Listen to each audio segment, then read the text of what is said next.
Democrats and Republicans are further apart ideologically today than at any time in the past 50 years. That's according to the Pew Research Center. The midterms proved to be far less of a red wave than expected, with Democrats flipping Republican-held seats and staving off Republican wins in several key battleground states. But with an increasingly polarized electorate and a deep cynicism towards the electoral system among many in the United States, what hope is there for a functional democracy? Joining me to discuss this is Anand Giridharadas. He is the author of The Persuaders, at the front lines of the fight for hearts, minds, and democracy. Good to see you. Thank you for joining me on UpFront. Thank you for having me. There were a lot of crucial issues at stake in this election, from gun control to reproductive rights to the high cost of living. There were even fears to some that democracy itself was at stake. Yet, despite all of that, the political landscape really didn't change that much. In fact, some people called it a stunning return to the status quo. What does that say about our electoral processes? I don't know that's the case, in the sense that there were, as you say, very big issues at stake. And over the course of the last several months, Democrats actually did a remarkable job of linking various forms of freedom into a closing argument. The freedom to choose your leaders, aka democracy, the freedom over one's body, I think particularly resonant with young people, the freedom to thrive on a planet that thrives, and framed the kind of increasingly dangerous Republican Party, hijacked by Donald Trump and oriented toward a kind of fascist vision of America, as a kind of dangerous force that will not help you or your family. I think what we're also seeing, though, is despite that compelling closing argument from Democrats, we ended up with an electoral outcome. So far, we have the same basic red states, same basic blue states, same partisan gridlock. It seems to me that despite making these compelling arguments about the status of democracy and the planet and reproductive justice, we're kind of in the same place in terms of the political landscape.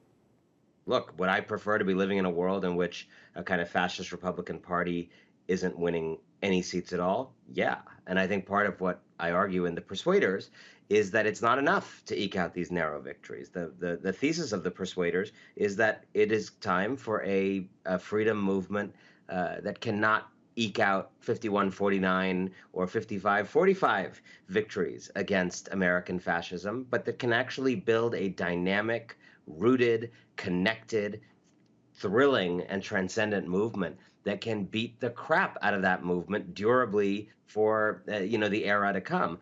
In your latest book, The Persuaders, you write about how we can change things by changing minds, that persuasion is essential for achieving progressive victories.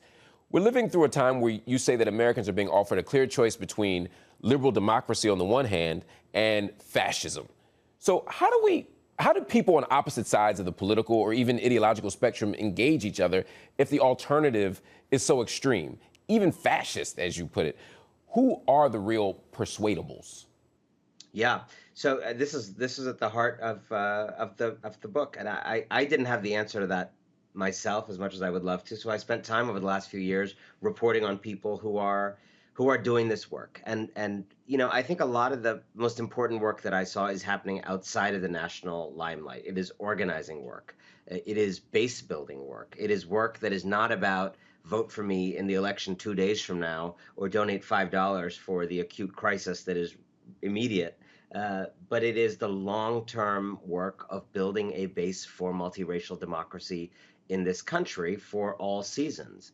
And, I focused on, for example, an experiment in Arizona. It's happening everywhere, but I saw it in Arizona, called deep canvassing, where an army of organizers is going door to door among their own neighbors in communities across this country, talking people through their deep prejudices on issues, through their aspirations, through their values, but really going at some of the hardest issues we have on immigrant rights, on trans rights, on LGBT rights, on really hard economic issues. And what they do is they just process, they listen to people, they help people get out all of their prejudices, all of the bile that they might have about whatever group in question. And then they don't try to replace what is in that person's head. And if you've been married, that does not work. They try to stir up some cognitive dissonance in that person. And so to your fundamental question, I think, look, there is a hardcore 20, 30% on the left that has a very baked worldview that they're not going to be talked out of at the door. There's another 20, 30% equivalent on But the it's right. not just But I a think there worldview. is still Anand, quite a bit of evidence that there's a group in the middle that can move, can be toggled into different right. worldviews if you build a kind of process of trying to help make meaning and talk people through their views of the world. But part of what's worrisome is not just the people who have deeply entrenched, baked ideological positions. There are people who can't accept basic facts as true. There was a poll, an Axios Momentum poll from January 2022 that found that more than 40% of Americans are either unsure or do not believe that President Biden legitimately won the election. How can you begin to persuade people, even if I spend 2 hours at the door, if I can't get them to accept basic facts, if they're still disputing fundamental truths? Yeah, and I'm glad you brought that up. That is a almost separate problem, the kind of problem of persuasion in the context of disinformation and what I would call cult manipulation, which in many cases, the case of QAnon and other phenomenon, you're dealing almost with the idea of a dispersed online cult that has 43 million American adherents right now. Look, I, in the Persuaders, have a chapter on two different experts thinking about this problem in different ways. And what both of them said is, look, this is going to be endemic in the society right now, right? You're not going to be able to shut off disinformation. You're not going to be able to tell Elon Musk's mom that she should have raised him better and, you know, get some change on Twitter, or pressure Fox News advertisers so there's no more of that. At some level, you have to accept disinformation as a feature of the internet age. What they suggest, therefore, is we need a real public health approach to disinformation, which is to say protecting people from being infected by it, not keeping it entirely out of the air. And that essentially means an educational revolution. We need a real upgrade of critical thinking to be resistant to very familiar, well-worn, repeated tactics of manipulation that show up in this disinformation question. Fair enough. You've talked about Elon Musk already today a little bit, and we've also talked about disinformation. There are people, though, who say, look, Elon Musk buying Twitter could be a victory for free speech. Other people are saying, no, we have to think about content moderation, all forms of abuse and violence that can happen online. But either way, it's something we have to talk about. You know, what role, what impact do you think Elon Musk's acquisition of Twitter is going to have on political discourse? Look, I think Elon Musk is not special. I think he's an embodiment of a kind of Silicon Valley type that we have come to know. And what really defines the Silicon Valley type is that they tend to be these very limited men. These are kind of just limited in the sense that these are men with a lot of power who are not particularly cultivated, don't have a particularly good understanding of human society. But when these guys make money by building an app and lucking out, or making money in his case in these other businesses and kind of buying with Saudi money an app, and are now in charge of kind of moderating human discourse and shaping political and civic spaces and being the guardian of spaces like Black Twitter, even though they have kind of flirted with racist speech for years.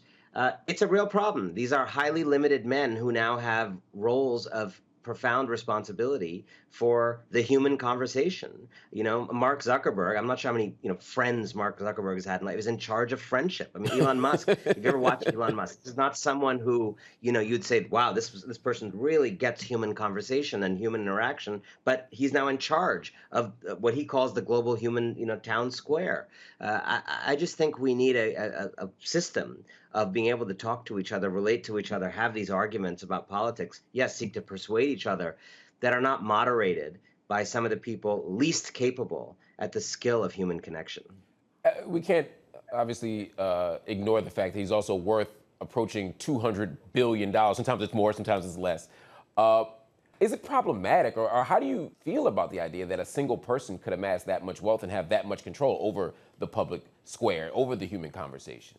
Yeah, no one should amass that kind of wealth. I don't think we should have billionaires. If you don't agree with me, let's just try it my way for a little while. Let's not have them. Let's use that money to fund education and health and things like that for everyone. And then if it's not good in 10 years, I will come back on this show and suggest we go back to having billionaires if it didn't actually make the society better. But we are not.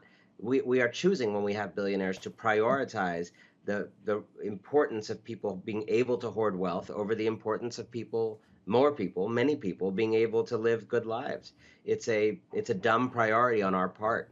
And frankly, you get this other problem of these highly limited people having this huge quasi-public authority over, public life, over us all, because they have nothing to do with their money except find new ways to rule us.